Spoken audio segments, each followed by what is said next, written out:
Laetitia Biche, bonjour. Bonjour. Vous êtes sur une chaîne YouTube qui s'appelle Improviews. On est là ensemble pendant 1 heure à parler principalement de Paris Impro et de vous. Est-ce que vous pouvez commencer par vous présenter? Mais bien sûr. Je m'appelle Laetitia Biche, j'ai 42 ans. Je suis présidente de Paris Impro et la directrice des ateliers Paris Impro. Voilà, j'ai commencé l'impro il y a 21 ans dans une équipe qui s'appelait Etc. à Saint-Denis, bim bim. Et j'ai rencontré l'impro par hasard. En fait. Donc je ne sais pas si c'est là où je vous dis mon petit parcours. Et ben en fait, donc moi je viens de Savoie. J'ai passé un bac théâtre. Bon, c'est un coef 12, hein, je crois qu'il y en a très peu, mais moi je l'ai fait, c'est grâce à ça que j'ai pu avoir mon bac. Et ensuite, je suis montée sur Paris en faisant sur un calendrier en disant je monte ce jour-là. Et je suis partie ce jour-là avec mon sac à dos. Et je me suis inscrite à la fac de Saint-Denis en art du spectacle. Et un jour, on attendait patiemment comme ça notre cours, il y a un mec qui est venu et qui nous a dit « ça vous tente de faire une équipe d'impro ?» On a dit « Ok ». Ça a été l'équipe Etc. dans laquelle je suis restée pendant 15 ans. C'est le grand Showtime qui joue encore au point virgule, etc. Et c'est comme ça qu'a commencé l'impro. On a fait des matchs avec des patinoires en carton, en papier. On était vraiment à l'arrache.com.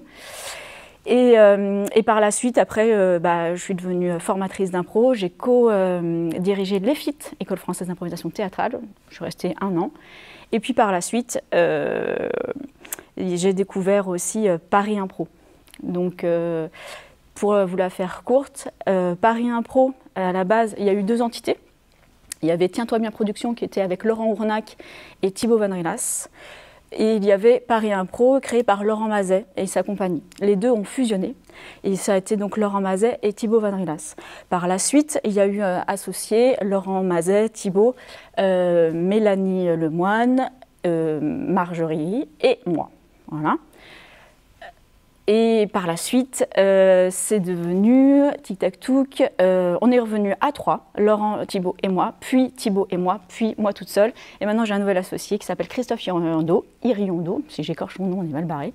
Christophe Iriondo, qui est un associé formidable parce qu'un puits d'imagination et plein de choses, donc trop cool.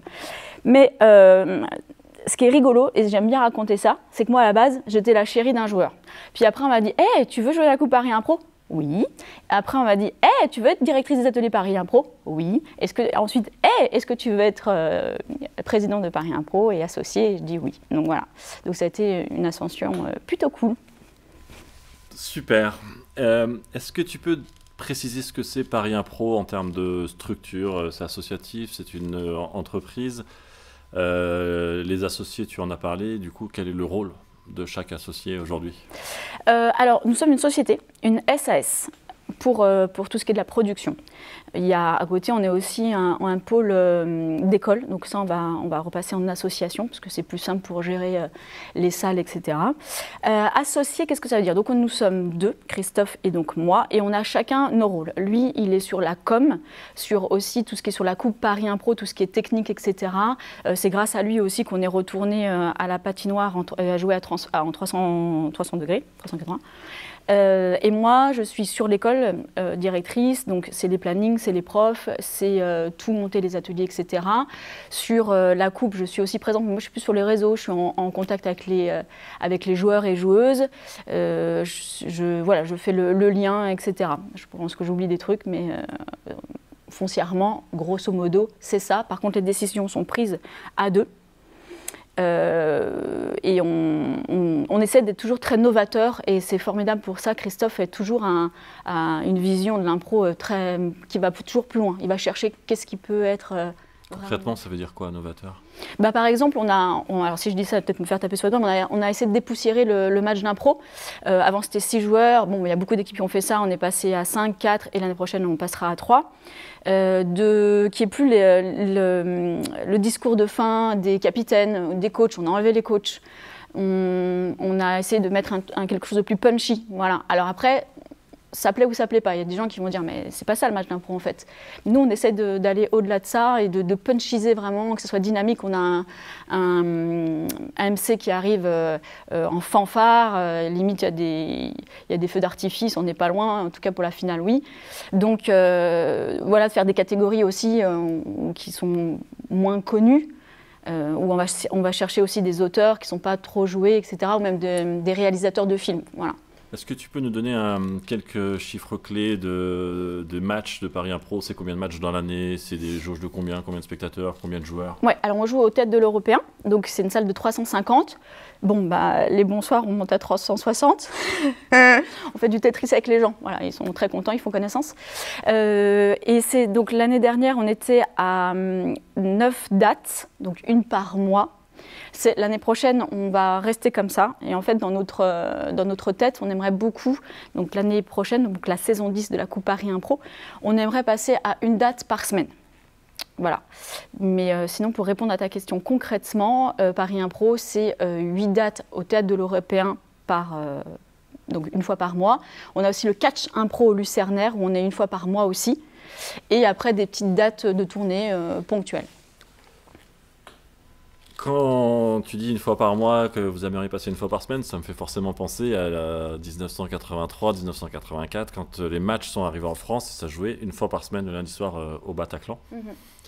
Est-ce qu'il y a cette référence, est-ce qu'il y a ce retour à l'authenticité de la NNI, du Théâtre de l'Unité, ou c'est juste le fruit du hasard qui fait que pourquoi est-ce qu'on passe à une fois par semaine? Alors non, pas de nostalgie par rapport à ça. C'est plus parce qu'on a envie de montrer que le match d'impro est un spectacle à part entière et qu'en étant qu'une fois par mois, on est moins visible. Que là, on est toutes les semaines, il y a une espèce de grosse vitrine. On voulait faire de la com. Le spectacle d'impro, c'est un show. Le match d'impro, il y a une patinoire, il y a un musicien qui est formidable en plus. C'est un vrai show pas gros budget parce que c'est difficile, mais en tout cas qui fait comme un show à gros budget. Donc si on est toutes les semaines, il y a un côté plus tape dur. Parce qu'une fois par mois, les gens peuvent se dire « Ah bah c'est dans un mois, bon bah je verrai bien, oh puis c'est dans un mois ». Là c'est toutes les semaines, là on est présent, on est encore une fois une grosse visibilité. Au Théâtre de l'Européen qui en plus est fait puisque nous jouons en 360, ouais, je dis 380 tout à l'heure, c'est 360, et que ça permet ça. Le Théâtre de l'Européen, vraiment il y a une âme du match d'impro, c'est super, c'est très très agréable quoi. Quel est le retour de la direction de l'Européen? Est-ce qu'ils avaient déjà accueilli de l'impro? Est-ce que c'est la première? Comment est-ce qu'on rentre dans un théâtre aussi Par piston. Connu? Par piston, c'est l'un des régisseurs, parce qu'avant on était à l'Apollo Théâtre, qui était avant le Temple. Qui était notre régisseur son et lumière, qui nous dit mais vous seriez super bien à l'Européen. Donc on a dit mais que cela ne tienne. À l'époque Thibaut était aux commandes avec moi et on a pris rendez-vous. Et ça s'est fait très rapidement. Sébastien et Vincent, qui sont les programmateurs de l'Européen, ont tout de suite dit oui, allons-y, puisqu'il y avait Kairon qui se dit le roi de l'impro, qui est très bien, qui est chouette, mais c'est encore différent du match d'impro. Donc en termes d'impro, je crois qu'il n'y avait que lui, pardon. Et puis, dès que les garçons ont vu le spectacle La Coupe Paris Impro, ils ont vraiment adoré. Et ils ont toujours été des partenaires géniaux avec nous, à nous mettre en avant, à nous faire de la pub, etc. Et c'est des gens formidables. Et heureusement qu'il y a des gens comme ça qui nous permettent que l'impro soit un peu plus visible. Il y a une notion tu disais, punchy, dépoussiérer le match, donc j'entends une notion d'efficacité. Est-ce que c'est un critère de programmation du théâtre? Est-ce que c'est un critère du modèle de Paris Impro d'avoir des spectacles qui sont efficaces, peut-être avec notion de rire public, de participation, etc. Et pourquoi le match? Est-ce que ça pourrait marcher avec un autre type de spectacle d'impro? Alors, la question est très longue. Donc, on va commencer par le type l'Européen face au rire. Et à l'impro, déjà, ce qui est vraiment génial, c'est que l'Européen, en fait, ils ont eu une demande d'un autre spectacle d'impro. Ils m'ont appelé en disant, ah là, Titi, on a une demande de spectacle d'impro, mais pour nous, l'impro, c'est vous. Donc, je leur ai dit non, mais juste sache que, voilà. Donc, je trouve ça super. Je dis, ok, mais quand bien même, enfin... T'as raison, ne les prends pas. Et puis après, sur le rire, oui, bien sûr que l'efficacité, je crois, c'est ce qu'on recherche, mais dans la coupe Paris Impro, on essaye aussi, on a des comédiens et comédiennes qui sont donc des comédiens, comédiennes qui sont formidables et qui ont un talent fou et qui jouent du Shakespeare et qui jouent comme ça. Donc ça nous est arrivé de faire une 15 minutes sur une Shakespeare ou sur d'autres auteurs un peu plus plombants, si on doit s'en référer au côté punch, qui l'ont tenu et les gens étaient « Ah oui, d'accord ». Donc c'est ça aussi qu'on veut. Comme dans le catch Paris Impro, le catch c'est de la boucherie de l'impro, c'est connu pour ça. Nous on essaye que vraiment les joueurs et joueuses se rencontrent, qu'il y ait une histoire. Donc bien sûr que les gens viennent chercher de l'humour, bien sûr, mais si on leur offre autre chose, ils sont preneurs et preneuses aussi. C'est ça qui est cool. Et puis après une espèce de fidélité, c'est que les gens ils reviennent, ils ont même leur place attitrée. Il y a un monsieur, et la première fois que je l'ai vu, bonjour monsieur, et il dit bah, ça sera ici, ça sera ma place tout le temps. Bon. Et il a été là, toutes les dates, c'était super, trop cool. Tu parles beaucoup des joueurs, des comédiens. Est-ce que Paris Impro est une compagnie qui embauche ses artistes, qui a un contrat à l'année en termes de compagnie avec un directeur artistique? Est-ce que c'est des comédiens sur lesquels c'est de la prestation one-shot? Comment est géré en fait le pool artistique? Y en a qui sont là depuis la genèse de Paris Impro. Qui sont un peu le noyau. Après, on fait appel à des joueurs et joueuses de Suisse, on a fait appel de Belgique, de Lyon notamment. Donc, je crois qu'on a une espèce de fidélité envers les joueurs et joueuses, mais ça ne nous empêche pas de voir des gens qu'on aimerait aussi avoir, les intégrer à notre famille. Donc, dès qu'on peut proposer quelque chose, on propose un peu à tout le monde. Après, évidemment, selon la région, on essaie de faire au mieux. Mais je crois que on essaie de se dire, t'es dans la coupe Paris Impro, je peux te proposer des choses, des masterclass, d'autres tournois, d'autres choses, voilà. Mais on fait comme on peut aussi. Est-ce que Paris Impro, c'est on peut dire que c'est de la production de spectacles ou de la diffusion? Et l'école, est-ce qu'il y a aussi une activité autre en entreprise ou des choses comme ça? Alors, on subit aussi en entreprise, mais comme toutes les structures, je crois. C'est aussi à la demande. En fait, on ne fait pas assez de pub pour dire qu'on peut intervenir dans les entreprises. Donc quand on en a, c'est les gens qui viennent à nous. Voilà. Si on devait préciser l'ADN de Paris Impro ou la vision, ou c'est quoi le sens de Paris Impro? Pourquoi existe Paris Impro? Je crois que c'est pour... alors, déjà, il faut savoir que Thibaut Van Rinas, qui est quand même le créateur de Paris Impro, est décédé il y a 2 ans, aujourd'hui. Et il y a ce côté de se dire, on veut que Paris Impro perdure pour lui aussi. Et on s'en sort bien parce que du coup, c'est vraiment l'essence de ce qu'on veut grâce à Paris Impro sur les côtés, les beaux spectacles. On veut être fiers de ça, on veut que Thibaut de là-haut se dise « oui, les gars, c'est exactement ce que je voulais, ouais, ça c'est chouette ». Mais encore une fois, Thibaut, comme Christophe, avait cette vision d'aller plus loin. C'était le premier à me dire, tu vois, Titi, il faudrait qu'on fasse ça, qu'on enlève ces catégories, les choses sont terminées, plein de choses comme ça. Et il avait toujours un coup d'avance. Et donc, c'est ça aussi qu'on aimerait, c'est continuer à avoir ça, avoir un coup d'avance. Après, il y a plein de compagnies qui font plein de choses super. Donc, c'est très difficile d'être à la pointe et de continuer d'aller plus loin. Mais je crois que c'est quelque chose qui nous motive, Christophe et moi, de se dire, on va surprendre. On a envie de proposer quelque chose qui cartonne. Et du coup, on sent bien cet esprit de famille entre les associés, les comédiens. Est-ce que ces comédiens sont aussi les formateurs de l'école?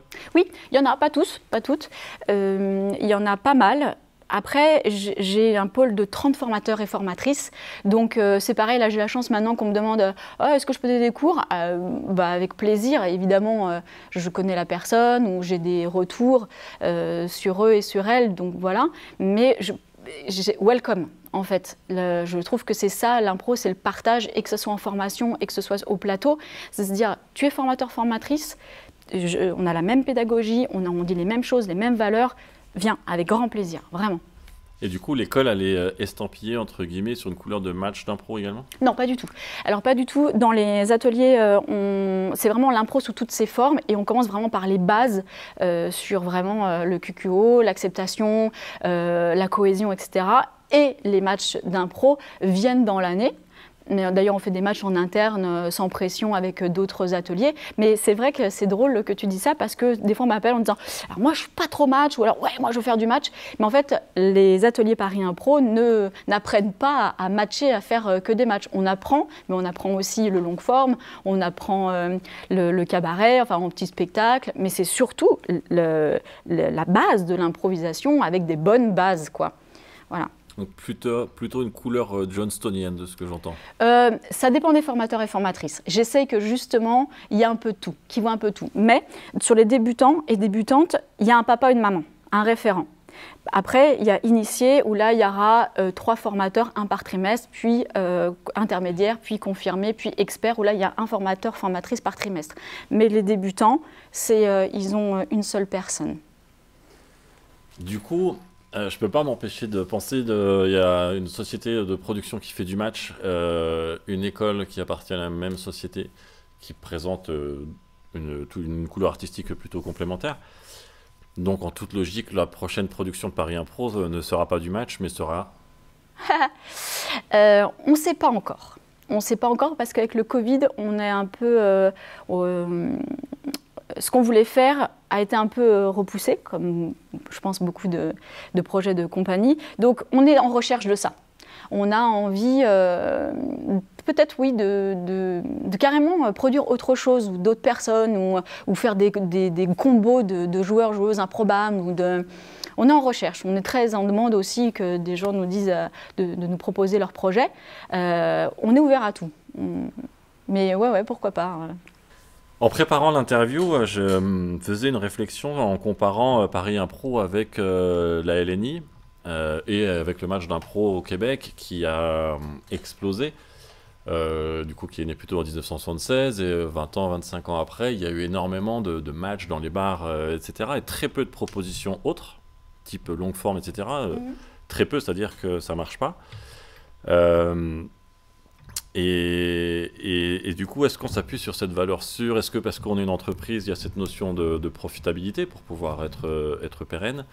Est-ce que le match d'impro, c'est la vache à lait des futures productions? Est-ce qu'on s'autorise, entre guillemets, à investir dans d'autres spectacles, de prendre des risques? Alors, déjà, le match d'impro ne rapporte rien. Parce que même si on est complet à l'européen, et d'ailleurs c'est très drôle parce que beaucoup de gens disent « Ah bah non, ça va bien hein ».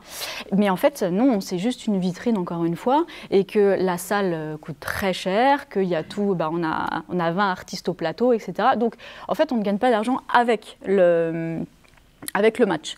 C'est avec l'école. Voilà, et du coup je me suis perdue. Qu'est-ce que. Donc la vache à lait non. L'histoire du match au Québec a été une très très belle histoire, et, avec énormément de matchs joués dans énormément de lieux en même temps au Québec.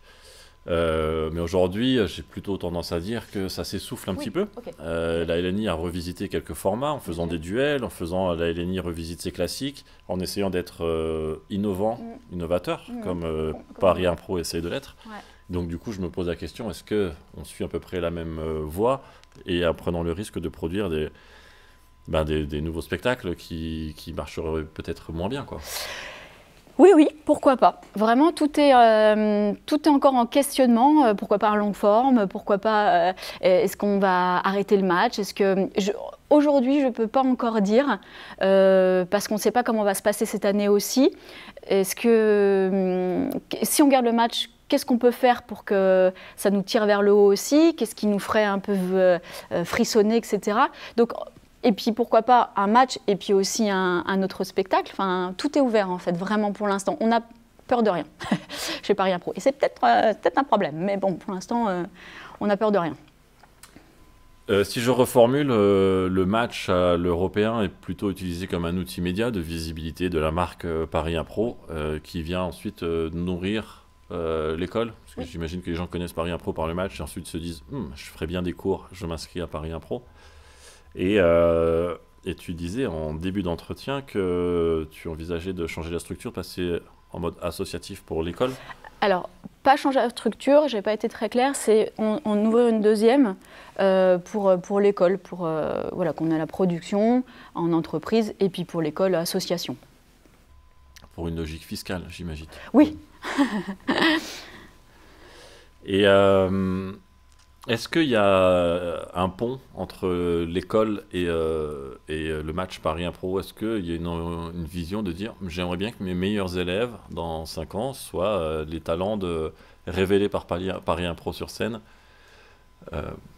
Bah pourquoi pas, ça serait trop cool. Déjà, on a des élèves Paris Impro qui sont maintenant formateurs, formatrices.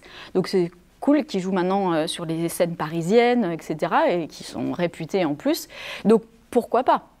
Et puis c'est très chouette d'être élève et de se dire « Ah bah waouh, je pourrais faire ça ». Après, ce sont nous des amateurs qu'on a. Il y en a qui veulent se professionnaliser, il y a beaucoup de personnes qui veulent changer de métier et qui veulent devenir improvisateur, improvisatrice. Moi, j'ai quand même toujours tendance à dire « Oh là, attention, hein, c'est un métier, c'est compliqué. Improvisateur, improvisatrice, oui, mais derrière, il faut du bagage aussi, il faut aller à l'école et comédien, comédienne. Enfin, il y a un très bon improvisateur, improvisatrice. Pour moi aussi, ce bagage de comédien, comédienne. On dit souvent que les improvisateurs et improvisatrices sont feignants. Bah, moi, je ne suis pas tout à fait d'accord avec ça. Je trouve que plus on bosse, mieux c'est. On se renseigne. Il faut toujours s'enrichir, en fait. Et donc, je dis ça aux personnes qui veulent changer, mais de métier ou de voix.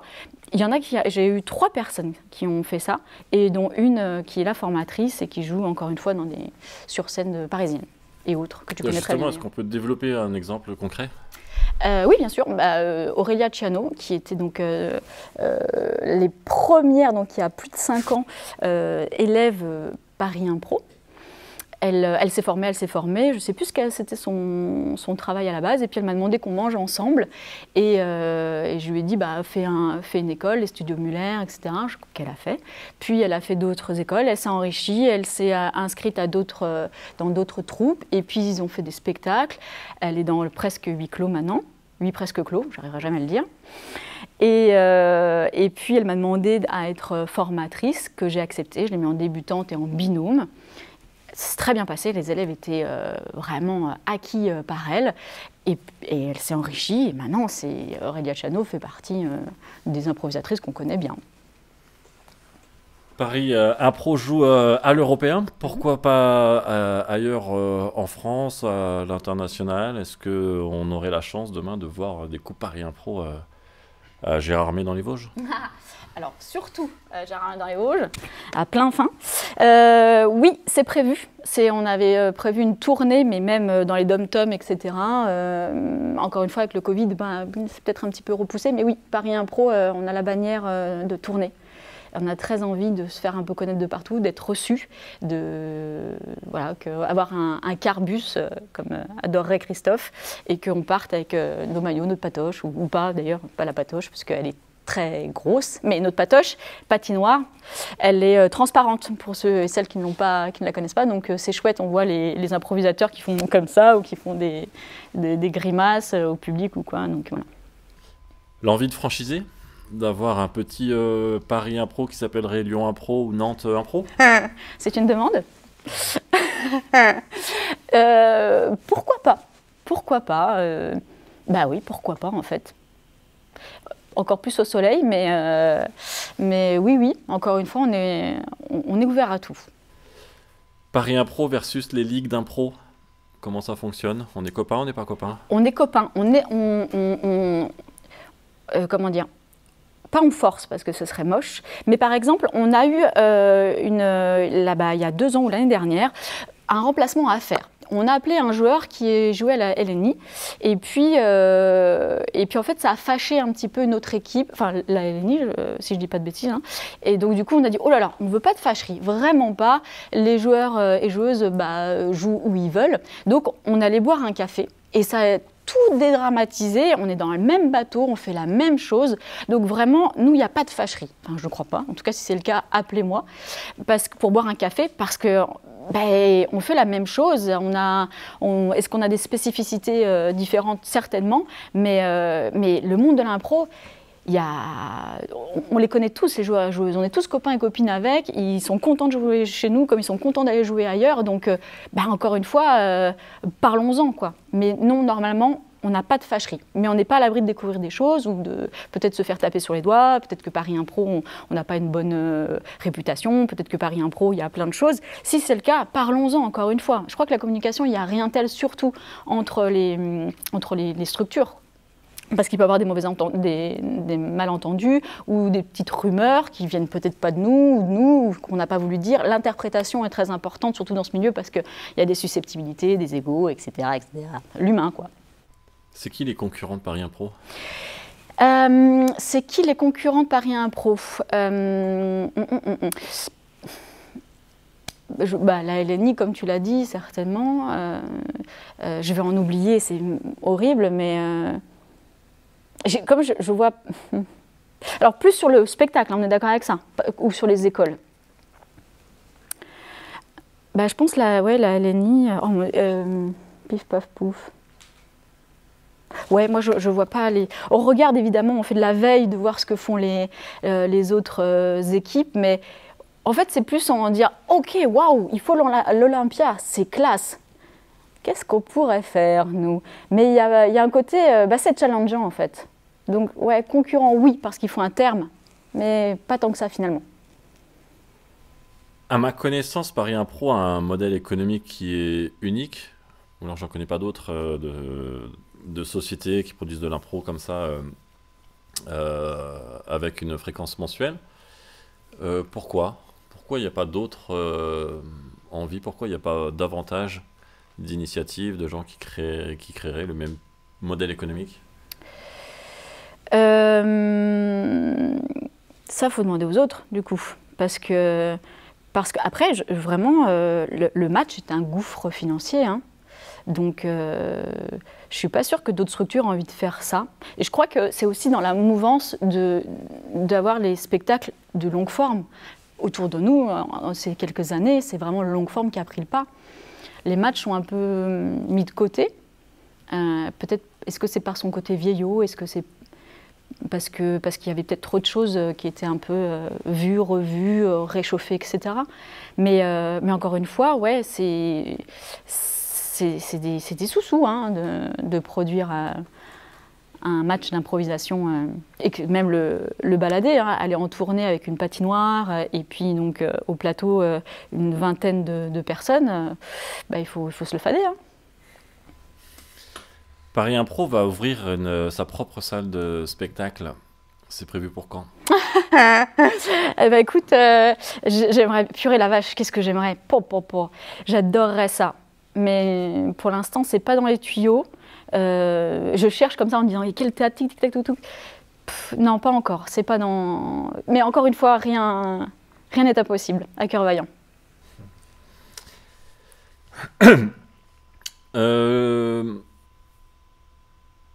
Je te propose de revenir ou de continuer sur la partie artistique du match où tu as utilisé tout à l'heure le terme de rafraîchir ou je sais plus... Dépoussiérer. Dépoussiérer, voilà. Aujourd'hui, les axes d'amélioration, donc c'est plutôt 4-4 et demain ce sera 3 contre 3. Ouais. Suppression de l'échauffement, la place de l'arbitre, tu as dit qu'il n'y a pas d'étoile. Non. Du coup, quelles sont les réactions de des défendeurs du match authentique? Oh, écoute, ils viennent et puis ils se mettent au premier rang et ils font la tronche. Mais après, au-delà de ça, nous, ce qu'on veut aussi, c'est pour ça qu'on voulait jouer une fois par semaine, c'est de faire découvrir le match d'improvisation. Donc, il y a des gens, ils sont complètement néophytes. Ils arrivent, ils disent « Ah, on nous a offert un spectacle, qu'est-ce que c'est ?» Et bam, ils prennent ça en pleine poire et ils n'ont pas à se dire « Mais dis donc, il n'y a pas les étoiles, dis donc, il n'y a pas les chaussons, etc. » Donc, en fait, on a, je crois, un nouveau public. Il y a ceux qui vont voir la LNI, etc., qui viennent nous voir, mais je pense que, du coup, ils ont un regard différent sur le match. Et en ce qui concerne les échauffements, c'est une très bonne question parce qu'on a toujours les joueurs qui font « ça va, l'échauffement, merci bien, attends, allez-y vous ». Et puis il y en a d'autres, parce que tous les improvisateurs, improvisatrices qu'on a, ils ont au moins entre 10-20 ans d'impro derrière eux. Et ceux qui disent « on peut faire quand même des associations d'idées, enfin non, j'aurais une connexion ». Et c'est un vrai questionnement, et j'en parlais avec Thierry Bilisco il y a peu, en disant « qu'est-ce qu'on fait ?» Et il me dit, je sais pas, j'ai pas de réponse à ça. Parce que quand même, cette connexion, on en a besoin pour que dès la première impro, il y ait fusion. Mais il y en a qui disent, non, ça va, ton échauffement, hein, il y a enfin, un cow-boy, une balle rouge. Mais quand même, malgré tout, je pense à n'importe quel niveau, il y a besoin d'un échauffement, quel qu'il soit. Ça peut être un jeu, ça peut être ce que tu veux, un ping-pong même ensemble, mais voilà. Donc c'est une vraie question d'avant-match, qu'est-ce qu'on fait ? Mais est-ce que les joueurs se connaissent avant de jouer ensemble? Comment ils savent qu'ils vont être dans la même équipe? Comment est-ce qu'ils vont se rencontrer? Est-ce qu'ils s'observent sur scène? Et c'est quoi les critères entre guillemets de sélection d'une équipe? Si je prends l'exemple des spectacles de Chicago par exemple, on essaie d'avoir 3 couleurs, un joueur de tête, un joueur de cœur et puis un facteur X. On sait qu'on les met ensemble et ça va être... Enfin, c'est comme ça que sont faits la plupart des spectacles à Chicago. C'est quoi la formule secrète d'une équipe à Paris Impro? C'est de la sueur, parce que du coup, on essaye effectivement d'avoir un puncher, un constructeur, et puis quelqu'un qui va être plus dans l'histoire.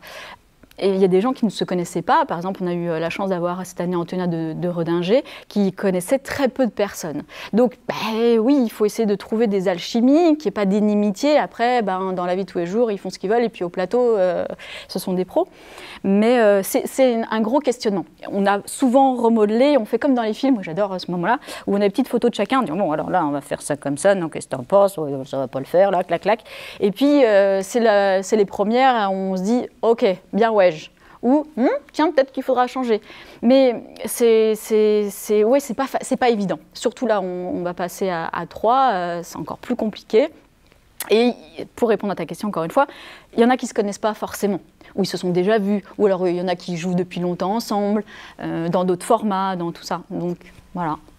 On essaye. Comment on fait pour rentrer dans la coupe Paris Impro? J'ai en tête un talent extraordinaire qui vient de Strasbourg. Comment tu sais, comment tu connectes ces gens-là? Est-ce que c'est des gens qui postulent? Est-ce que c'est toi qui vas les chercher? Est-ce que tu fais de la veille? C'est un peu de tout. C'est un peu de tout. Par exemple, pour Antonia, je l'ai attrapée par Instagram. C'est des noms, c'est qu'on cherche, c'est surtout leur... pas les noms, c'est chouette, on ne va pas dire le contraire, bien sûr, mais c'est artistiquement. On a envie qu'elles soient dans la famille. Et je les contacte par mon petit téléphone ou choses comme ça, ou par contact pour avoir les numéros, par Messenger. Maintenant, c'est fou. J'ai la chance d'avoir, on a la chance d'avoir Yann Stotz comme présentateur de la Coupe Paris Impro. Il ne répond que par Messenger. Yann, si tu m'entends. Donc, voilà, c'est l'artiste qui nous plaît, la couleur de jeu, et on essaye aussi dans les équipes d'avoir des couleurs de jeu différentes qui se complètent. Mais des fois, c'est vrai qu'on peut avoir des joueurs-joueuses qui se disent « mais salut toi, qu'est-ce que tu fais dans mon équipe? On n'est pas du tout, on est radicalement différents. Ouais, cool !» Donc un improvisateur qui a 50 000 abonnés sur Instagram, il est potentiellement intéressant pour Paris Impro. Oui, bien sûr, on ne va pas se mentir, bien sûr. Mais alors, ce qui est cool, c'est que c'est pas parce qu'on a un nom qu'il fait venir beaucoup de monde. C'est le spectacle, le show, la Coupe Paris Impro, qui maintenant fait venir parce que c'est la co-réalisation. Ça, on ne serait pas sûr de ce mot-là. C'est l'ensemble, le show, qui fait que les gens ont envie de venir voir le show, en fait. Et pas, il y a Jérémy Crédville, cool, il est super. C'est vrai qu'il est super, Jérémy Crédville. Mais comme on a Cécile Giroux, mais c'est un tout en fait, c'est le tout. Et ça, c'est chouette, on est très content de ça. Est-ce que tu es allé voir des spectacles de la Ligue majeure, de la LIFI qui font aussi du match? Oui, alors voilà, c'est ça, c'est eux que j'ai oublié de citer, pardon. Oui, parce que oui, je suis allée voir des spectacles. Est-ce que je ne les ai pas tous faits? Moi, j'aime bien aller voir tous les spectacles, déjà pour voir les copains-copines, voir ce qui se fait, etc. Et dire, oh la vache, ouais, c'est très bien pensé, c'est beau. Notamment, mais purée, pardon, hein, c'est honteux, mais qui joue à la Cigale, où en fait ils sont en pyramide dès le départ. Là, c'est beau ça.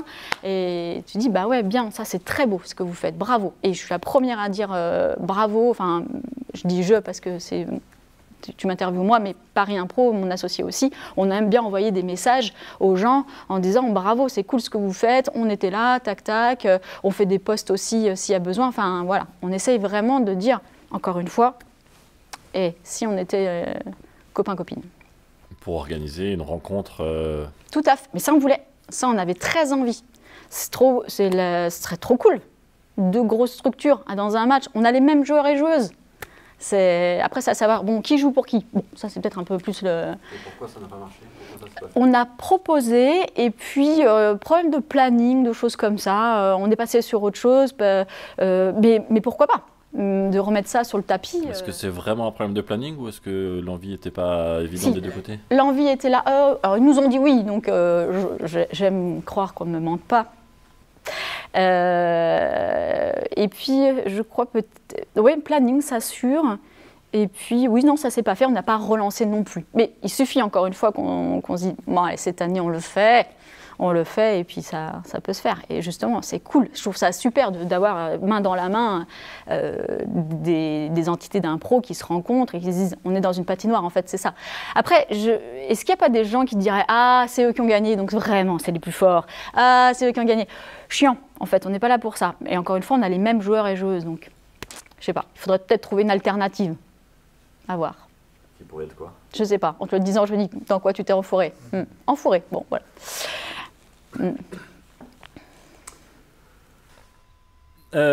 Paris Impro, on reviendra un petit peu après à l'école. J'ai envie de faire un peu de politique. Oh là, mal tombé avec moi. Je sais que c'est quelque chose à laquelle tu es sensible. Tu penses? Non, de la territorialité. Je pense à l'arrivée du match en France et puis à la présence très forte dans les années 90-2000 des ligues dans les différentes villes, puis dans les cités. Est-ce que Paris Impro a envie ou un projet de jouer dans la banlieue parisienne, dans des endroits un peu défavorisés, de redonner envie? Est-ce que Paris Impro a envie d'inspirer un milieu défavorisé? Oui. De toute façon, Paris Impro a envie d'inspirer. Et on joue le 23 septembre à Mantes-la-Jolie. Alors bon, c'est une banlieue, c'est pas défavorisé ou quoi que ce soit, mais on est pour en fait d'aller jouer n'importe où avec plaisir. Et comme tu dis, et c'est pour ça que je reviens aussi du coup plus vite sur l'école, c'est que l'impro est inspirante de base. C'est une discipline où tu as les gens qui découvrent, qui ont des grands yeux et qui disent « mais oui, bien sûr, c'est ça, j'ai le droit de m'extérioriser, j'ai le droit d'être ce que je ne peux pas être dans la vie de tous les jours, etc. » Donc comme tu l'as dit, l'impro est inspirante. Bien sûr que Paris Impro a envie d'être inspirante. Nous, on a fait pour la Coupe Paris Impro, un code pour toutes les ligues d'impro, amateurs quelles qu'elles soient, pour qu'ils payent moins cher, pour dire « voilà, nous, ce qu'on fait, c'est ça, Paris Impro. Et tu fais partie de la famille, viens. » On a envie d'inspirer, on a envie qu'ils se disent « ah là là, la Coupe Paris Impro, c'est cool, parce que c'est de la jolie impro, parce que ça punch aussi, parce que les joueurs et joueuses ont du talent, etc. » On est content de ça. Est-ce que c'est possible d'aller donner des cours ensuite à Mantes-la-Jolie ou est-ce que c'est profitable? Est-ce que ça rentre dans le modèle économique de Paris Impro? Il faut trouver des formatrices qui soient moins loin. C'est sûr que moi, habitant à Mairie-des-Lilas, bon, ça fait un peu loin. Mais pourquoi pas? Pourquoi pas? Ou alors le condenser sur des semaines. J'avais fait ça aussi dans une banlieue où j'étais allée quelques semaines faire des journées entières de sensibilisation à l'impro. C'était trop cool. Des ados, des adultes, et puis cette discipline, elle est palpable pour tous et toutes, n'importe de quel milieu, de n'importe quel âge. J'ai même des personnes qui m'appellent en disant « bah voilà, moi j'ai 60 ans, est-ce que c'est pas un peu vieille pour... » Bah non, mais viens, bien au contraire. Tout à l'heure, tu disais que tu as quitté les FIT pour lancer l'école Paris Impro. peut-être que je fais un raccourci. Est-ce que l'école Paris Impro, c'est un copier-coller de l'EFIT ou... Alors non, pas du tout. Non, parce que les FIT, elles existaient avec Comédia. Donc voilà, nous, avec Esteban, Franck, Farid et moi, on a créé les FIT, mais l'entité était déjà existante, avec déjà 400 élèves, etc. Moi, je faisais partie d'une autre structure après les FIT, pendant 7 ans de l'atelier alternatif. Et là, moi, c'est vraiment là où je me suis créée en tant que pédagogue et puis de voir fonctionner Fred, son fonctionnement qui était très chouette, très juste, etc. C'est là où j'ai calqué un peu effectivement le schéma d'une école. Mais Paris Impro, moi j'étais pas là aux premiers ateliers, il y en avait un ou deux où on donnait cours dans des maternelles, on poussait les chaises, allez tout le monde enlève les chaises, là, tac tac tac, et on fait un cours d'impro, Et puis on m'a demandé d'être à la direction et on est monté crescendo, tac tac tac. Mais je dois beaucoup à Frédéric Sorba qui m'a mis en place, en tête, le schéma d'une école, comment t'es directeur, directrice, etc. Il y a une question qui me brûle les lèvres que j'ai oublié de te poser. Attends, Dans quelle équipe Laetitia Biche jouera-t-elle la saison prochaine dans Paris Impro? Laetitia Biche ne jouera plus. Je ne dis pas jamais parce qu'on n'est pas à l'abri d'un remplacement pied levé, hein, mon maillot est toujours prêt. Mais j'ai joué pendant 3-4 ans dans la Coupe Paris Impro. C'était très chouette, mais quand j'étais en même temps associée, mais quel bordel! Et je me rappelle d'une finale où j'étais en finale, donc pas peu fière. Mais il y a eu un bug avec le site internet Biéréduc et le site de réservation du théâtre, qui était l'Apollo, et en fait, il y avait 100 personnes en trop. J'ai dû annuler 100 personnes le jour même de ma finale. Je n'étais pas du tout, je suis restée sur le banc, j'ai dû faire une impro, parce que toute la journée, c'était une pression de ouf. On ne pouvait pas faire rentrer ces 100 personnes en plus. Et à partir de ce moment-là, en fait, il y a tellement de choses quand tu es productrice ou organisateur, organisatrice, que tu ne peux pas avoir la tête à ton jeu. Donc, j'ai décidé de m'auto-virer, et c'est pas plus mal. On a une line-up géniale, ils n'ont pas du tout besoin de moi. Et je suis fière, en fait, quand le spectacle commence, il y a une musique de malade. Les gens applaudissent. Les joueurs rentrent, mais moi je suis fière comme un pan. Vraiment, je te jure, j'ai pris un 100B, je suis là en disant, bah ouais, tout ça c'est aussi grâce à moi, quoi, à nous évidemment, encore avec mon associé. Mais du coup, j'ai la chance de jouer dans une autre équipe et ça me va super bien. Je suis très contente de l'autre équipe, je me marre sur scène, je fais plein de trucs, mais à la Coupe Paris Impro, je n'y serai plus. Et il y a un équilibre homme-femme parmi les comédiens? Oui. Ouais, ça m'est très important, la parité. Je te mentirais si je te disais que tous les matchs l'année dernière ont eu cette parité-là. Il y a eu des désistements au dernier moment de malades, de trains, d'avions, et un peu même parfois le jour même. Donc on a appelé quelqu'un qui était un homme, qui a dû remplacer une femme. Mais sinon, on fait hyper gaffe à ça. Tu vois, sur les équipes de 3, on aura 2 femmes. Donc je suis très très contente de ça. La place de la femme est importante. Et je trouve qu'elle a changé, fort heureusement. Moi, il y a 21 ans, quand j'ai commencé l'impro, il fallait jouer des coudes et faire des camionneurs et parler très fort. Et puis, comme ça, je me revois des vidéos en disant « Mais biche, qu'est-ce que c'est que ce jeu ?» Et du coup, moi, j'encourage les nanas à dire « Joue ton côté normal, féminin, en fait. T'es une femme, t'es belle, t'es pas que belle, tu peux faire ce que tu veux. T'as le choix d'être ou un camionneur, un dragon, un mec si t'as envie, voilà. » Parce qu'aussi, je dis souvent ça à mes élèves, il y a 2 écoles. Il y a l'école qui dit « T'es une femme, tu resteras une femme. » Et l'autre qui dit bah, t'es un homme, t'es une femme, tu peux jouer un homme aussi. Moi, je suis du principe de dire on joue des dragons, pourquoi on ne peut pas être l'autre sexe? Mais je mets toujours ça en place en disant attention, de base, tu es une femme, joue une femme, c'est cool aussi, quoi. Voilà. Mais joue-le comme tu en as envie. Ne te pervertis pas à vouloir parler fort et à faire du jeu masculin. Parlons de l'école, justement. Oui. Tu disais, tu as combien de cours? L'année prochaine, on en ouvre 21. Et comment est organisée l'école sur un parcours? Est-ce que c'est une école certifiante? Est-ce que c'est une école professionnalisante? Non, c'est une école de hobby, d'amateurs dans le bon sens du terme, où j'ai envie de découvrir l'impro. Eh bien, Paris Impro est là pour ça. J'ai un mur là, on vient d'emménager, et en fait j'ai mis plein de post-it, clac, clac, clac, avec tous les niveaux différents, parce qu'on en a 7 chez Paris Impro. Et tu vois, avec tous les formateurs et formatrices que je mets en place, c'est trop rigolo à faire. Mais je crois qu'avant tout, le nerf de la guerre, c'est se faire plaisir. Tu as envie de te faire plaisir, tu as envie de faire de l'impro, viens chez Paris Impro. J'ai une classe spéciale, qui est la classe Le Nouveau Lab, où eux, ils créent un concept d'impro ensemble. Ils sont sur audition. Fabien, un des formateurs, Fabien, et moi, on est là. Et on choisit 12 personnes. Et tout au long de l'année, ils créent leur concept et on les fait jouer dans un théâtre par la suite. Est-ce que tu peux donner un exemple d'un spectacle créé, d'un concept, ou donner un peu plus envie en fait de comment ça se déroule concrètement. Toujours ce côté aspirant. Là, il y a 2 ans, donc la première classe Lab, ils ont créé leur spectacle qui s'appelle Penser, où en fait les improvisateurs, c'est un long forme qui se déroule, etc. Et il y a une personne extérieure qui dit penser dans les personnages, tout le monde s'arrête, et puis on a ce qui se passe vraiment dans la tête, etc. Et ça reprend, tac, tac, tac, tac. Ça a duré ils sont restés sous la bannière Paris Impro pendant 2 ans, et puis là ils sont en association, ils jouent de leurs propres ailes, etc. Mais c'est une équipe qui est née chez les ateliers Paris Impro, donc #fierté. Et puis maintenant ils font ce qu'ils veulent, etc. Et le Nouveau Lab, là on ne sait pas, puisqu'ils devaient jouer fin mars au Beau Théâtre, et malheureusement donc c'était la surprise, en fait ils voulaient me faire la surprise de savoir ce que c'était l'essence de leur spectacle. Donc voilà, ils reprennent tous à la rentrée, ils peaufinent, et je leur trouve des dates dès que possible en septembre-octobre. Il crée un concept, il est joué, il est validé entre guillemets par des représentants de Paris Impro. Oui. Jusqu'où va l'accompagnement? Il se crée en association, vous êtes encore présente? Est-ce que Paris Impro va les produire, les accompagner, les coacher? Est-ce que ce sera dans l'escarcelle de Paris Impro plus tard? Alors, justement, il y a eu avec le Nouveau Lab un petit moment, lapsus, avec l'ancien Lab, une petite part de friction, parce qu'on n'avait pas été assez clair entre eux et nous, d'où s'arrêtait le partenariat.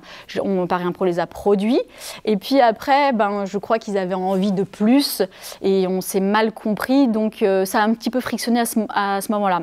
Et à un moment, on s'est dit, ok, vous ne faites plus partie des ateliers Paris Impro, et vous volez de vos propres ailes, nous on n'a plus rien à voir. Juste, n'oubliez pas que vous venez d'où vous venez, de maman Titi, quoi. Et pardon pour le micro. Clac. Le Nouveau Lab, oui, Paris Impro va les produire pour quelques dates, pour 1 année. Et puis dans 2 ans, je crois que c'est bien qu'ils s'en aillent et que les petits piou-piou volent de leurs propres ailes. Et c'est là aussi où on se voit toute la difficulté de comment perdure une association, une troupe en fait. Parce que c'est pas si simple. Là, sous les ateliers Paris Impro, il y a les salles qui sont louées, les formateurs, tous de très grande qualité, qui sont là, qui les chouchoutent. Moi alors tout va bien, qu'est-ce qu'il vous faut, ça, tac, tac, pas de souci. On leur loue un théâtre, etc. Donc c'est quand même, je crois, un joli cadeau qu'on leur fait. Et après, de voir c'est quoi la difficulté de perdurer là-dedans. Je constate la même chose. C'est-à-dire que des comédiens amateurs, au bout de 4-5 ans, qui sont livrés à eux-mêmes, en général, il y a une déperdition qui peut-être est due à un manque d'accompagnement, de coaching, de rentrer dans la vraie vie active d'une compagnie, d'une prod, etc. Est-ce que c'est pas justement à ce moment-là qu'il faut être présent pour les accompagner et leur donner toutes les chances de réussite, mais avoir une obligation de moyens, entre guillemets? Peut-être, c'est intéressant. C'est-à-dire d'être encore plus présent même après. Oui, peut-être, parce que, encore une fois, eux, ce n'est pas leur métier. Et peut-être qu'il faudrait un accompagnement. Mais je pense que du coup, je vais voir ça avec le Nouveau Lab et de faire les choses autrement. Et peut-être les accompagner plus loin s'ils en ont envie aussi, parce qu'il y a aussi ce côté genre c'est bon maintenant, hein. Maman, tu nous enquiquines, on sait faire, nous les salles on les remplit, nous il n'y a pas de problème pour trouver des salles, etc. Ah bon? Bah écoute, je t'en prie. Et puis finalement, tu peux nous donner les numéros des salles? Les formateurs, tu les payes combien? Ah ben oui, mais c'est pas la même chose. Ce qui valide plus ou moins le futur modèle économique de Paris Impro, d'avoir une salle, de pouvoir coacher et de produire les spectacles du lab, entre guillemets, et d'avoir un cercle vertueux depuis les débutants jusqu'à la professionnalisation, jusqu'à l'accompagnement du spectacle. Et du coup, Paris Impro devient un diffuseur et producteur. Dans combien de temps? Ah, on aime bien faire les choses vite, mais bien.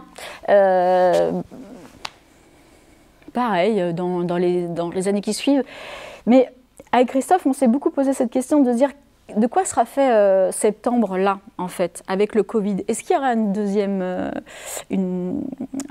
deuxième retour de vague? Est-ce que les gens vont avoir envie de ressortir? Est-ce que les gens vont avoir envie de se réinscrire en impro? Ou comment? Et moi, je sais que jusqu'à maintenant, je me posais aussi de la question de me dire, est-ce que je vais avoir des inscriptions? J'ouvre 21 ateliers. Et donc, Bargy-Barjot... Ce qui représente combien d'élèves? 300. Après, en fait, pour être tout à fait sincère, parce qu'il y a des gens qui me disent, 21 ateliers, t'es folle dingote. Donc oui, mais tu le fais pour 10, tu le fais pour 15, tu le fais pour 20. En fait, c'est comme tu fais à manger, ben, il y en a toujours un peu plus. Donc en fait, c'est juste de la logistique. Et donc, c'est pas très compliqué. Mais qu'est-ce que je te disais? Ben, tu parlais du nombre d'élèves. Ah oui. Ben... Ouais. Que oui, sur les continuer à les suivre ou faire des diffuseurs. Oui, voilà. Je me posais encore la question de me dire, est-ce qu'il y a des gens qui vont s'inscrire au cours d'impro? J'ai l'impression que oui, parce que j'ai de la demande, mais c'était encore un peu incertain. En fait, on avance, je crois, aussi un peu plus dans les jours qui suivent, en se disant, est-ce qu'on revient à la normale? On a l'impression de revenir à la normale. Moi, ce soir, là, je donne un cours masqué à des élèves, à 9 personnes. C'est pas la normale, ça. Tu vois, c'est dire, oh, touchez pas, alors qu'en impro, on est premier à dire, mais allez, on a enlevé les tabous, allez, on se touche, là. Est-ce qu'on s'embrasse pour de vrai? Est-ce qu'on se gifle pour de vrai? Voilà, là, c'est, j'ai mon petit maître. Hep, hep, hep, t'es pas un maître, toi. Donc, la normale, elle n'est pas encore là. Donc, tout ça pour te dire que les choses, on va voir step by step. Très bien. On approche déjà de la fin. Du coup, on va aborder plutôt le futur, la partie philosophique, avec une première question. Pourquoi tu fais de l'impro? Intéressant. Pourquoi je fais de l'impro? Alors, maintenant, aujourd'hui, pourquoi je fais de l'impro? Je fais de l'impro parce que je ne cesse de prôner que cette discipline est formidable pour plusieurs choses. Elle est artistique, elle est sportive, elle est cérébrale. C'est un exutoire. C'est-à-dire que quand tu vas en impro, waouh, tu peux faire 1000 personnages. Moi, je pars du principe qu'il y a toujours un peu de nous quand même au plateau, enfin en impro, mais qu'on peut aussi s'oublier et devenir quelqu'un d'autre. Donc c'est génial. Je peux faire tout ce que je veux, prendre des personnages, etc. Et je fais de l'impro pour m'amuser. Et encore une fois, c'est le nerf de la guerre. Et je me rappelle mes premières années, j'étais un peu terrorisée, j'avais la chance d'avoir beaucoup d'élèves déjà à la base, et j'étais en spectacle en disant « Bon, allez, il faut que tu sois bonne, hein, parce que vraiment les gens, ils viennent te voir, etc. » Et c'était foutu, je me pétais les jambes. J'étais shortée de scène en disant « Mais qu'est-ce que c'est? Mais c'est pas possible. » Et on a tous cette sensation en tant que professionnel de sortir de scène et de dire « Souris !» alors que tu sais très bien ce que tu as fait, c'est vraiment pas bon et que c'est complètement l'opposé de ce que tu enseignes et que tu dois sortir et dire « ça va ? Oh, l'impro, c'est de l'art vivant, hein, donc c'est différent chaque soir. » Maintenant, j'ose espérer que j'ai pu ça et que j'y vais juste pour m'amuser, pour créer, pour être avec mes partenaires, être en connexion, d'avoir cette sensation de « c'est bon, je m'amuse et je crée des trucs ». Et je crois aussi de la transmission. Je fais de l'impro pour transmettre. Parce qu'on a tous des névroses, on a tous des soucis, etc. En impro, tu peux les oublier. Ou alors même mets-les sur scène et tu t'exultes tout ça. Et ça va être drôle en plus, parce que c'est hyper valorisant l'impro. Les élèves qui arrivent, qui sont tout timides, etc., qui disent « moi, je n'ai pas d'imaginaire ». Bien sûr que si, tu as un imaginaire, fais-toi confiance, fais-le sortir, amuse-toi. Je sais pas, je parle beaucoup des cours parce que je suis formatrice et que j'aime ça parce que je trouve que c'est un trésor, tout le monde a un trésor, mais fais de l'impro. Et quand bien même, peut-être que l'impro, à le faire, c'est pas ton truc. En public, tu vas kiffer, il y a une place pour toi en impro. Voilà pourquoi je fais de l'impro, pour transmettre aussi ce plaisir, t'as tout en toi. T'as tout en toi et c'est cool. Et l'oublie pas en fait. Ouais. Est-ce que tu peux nous relater un échec personnel vis-à-vis de, pas forcément sur scène, mais un échec dans ton parcours d'impro, de Paris Impro, et comment tu as grandi, comment tu as rebondi par rapport à ça? Ah ouais, si, ouais. Des échecs qu'on a tous et toutes. Moi, je me suis fait virer d'une équipe d'impro par SMS qui m'était pas destinée. Il y a longtemps, hein. Il y a longtemps, et donc du coup j'ai reçu ce SMS de mon équipe de l'époque qui dit « Ah, faudra dire à Titi qu'elle est virée ». Bon bah du coup c'est fait. Voilà, et ben, waouh, tu te dis ça fait quand même mal, c'est-à-dire que c'est une équipe dans laquelle tu étais depuis longtemps et qu'ils ne prennent même pas la peine de dire « Bah il y a un souci Titi, voilà, ton jeu n'est pas forcément le même que le nôtre ». C'est vrai que moi je suis pas très nazie, mais bref… Bon, c'est comme ça. Et heureusement, à cette période-là, Paris Impro est rentré dans la vie, donc cool. Mais ça fait mal, parce qu'on a tous des égos, si on se fait ce métier-là, encore une fois, c'est pas pour rien. La vache, tu sais, le soir dans ton lit, tu te dis, ouais, je me suis fait quand même virer d'une équipe par SMS. Ça en dit long quand même sur le bordel, quoi. Mais bon, voilà, tu rebondis et la vie fait qu'il y a d'autres propositions, il y a d'autres trucs. Mais je crois que les échecs, on en a tous. Moi, je me suis pris une honte devant 1300 personnes. Enfin, voilà. Ouais, tu sors de scène, pareil, tu souris. Et c'est pas grave. C'est pas grave parce que demain matin, tu seras le et la même. Moi, je dis toujours ça à mes élèves aussi. Tu te prends un bide sur scène, à un spectacle, il y a ta famille, à tout ça. Et ben demain matin, tu vas te lever, tu seras le et la même. C'est pas grave parce que ça reste de l'impro. C'est ça qui est cool. Il faut être con en impro dans le bon sens du terme et se foutre un petit peu tout bordel. Qui sont tes mentors ou les personnes qui te sont inspirantes? Alors ça, moi j'ai pas un souci, parce qu'on n'a pas de souci, mais c'est que j'ai pas de personne, je dis waouh la vache, j'ai pas de personne qui je voudrais être, ou j'ai jamais été fan de quelqu'un, etc. Et en impro, la seule chose que je peux te dire, c'est que il y a très longtemps, on m'a offert justement au Cirque d'hiver un match d'impro, j'ai vu Taïra, et je me suis dit ah quand je serai grande je veux faire ça. J'étais déjà grande, mais voilà, mais j'ai pas, tu vois, j'ai pas cherché à la rencontrer ou je me suis pas dit tous ces matchs c'est super. Donc je n'ai pas d'icône et que ce soit dans n'importe quel domaine, j'ai pas ça. Demain, il y a quelqu'un qui vient te voir en te disant Laetitia, j'adore ce que vous faites, j'aimerais faire la même chose, ou en tout cas une partie de ce que vous faites. Comment tu réagis et quels seraient les 3 conseils que tu donnerais à quelqu'un que tu inspires? Alors déjà, ça ce serait super cool, n'hésitez pas, vraiment, hein, ça fait du bien. Je dirais, déjà, on va boire un café, je suis très café apparemment, ça peut être un apéro aussi, j'aime bien les apéros, de se dire, tu as déjà l'envie, c'est déjà beaucoup, et rien n'est impossible. À cœur vaillant, moi c'est une de mes adages, à cœur vaillant, rien n'est impossible, et ne te pervertis pas. Et c'est ça aussi que je voulais rajouter, c'est que moi, je suis dyslexique. La plupart du temps, et c'est pour ça que j'avais développé un jeu très corporel, parce qu'on ne comprend pas quand je parle. Je prends les mots pour les autres. Je me rappelle de partenaires qui me regardaient et me disaient « Qu'est-ce qu'elle dit quoi ?» Une autre qui jouait avec, donc ça, formidable. Mais de se dire « J'ai la chance d'être à la tête de Paris Impro. Et pourtant, je parle mal. Il